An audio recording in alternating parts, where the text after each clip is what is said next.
BJP BC declaration ప్రకటించడాన్ని BRS జీర్ణించుకోలేకపోతుందని OBC Morcha రాష్ట్ర అధ్యక్షులు ఆలే భాస్కర్రాజ్ అన్నారు.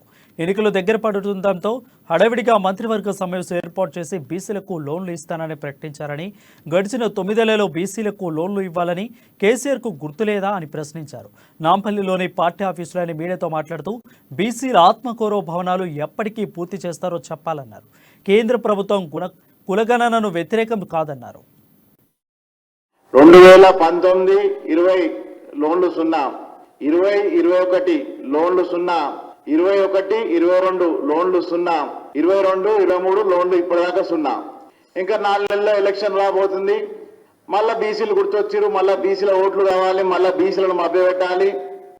అందుకే ఇలా హడావిడిగా మంత్రివర్గ సమావేశం ఏర్పాటు చేసి ఇక్కడ మా ఓబీసీ సమ్మేళనం డిక్లరేషన్ ఇవ్వగానే వీళ్ళకు మళ్ళా బీసీలు గుర్తుకొచ్చారు. బీసీలకు లోన్లు ఇవ్వాలనే సంగతి ఈ మంత్రులకు, ముఖ్యమంత్రికి గుర్తుకొచ్చింది. దాదాపుగా 11 ఫెడరేషన్లు, కార్పొరేషన్లు, ఎంబీసీ, బీసీ కార్పొరేషన్లు ఈ 9 ఏళ్లలో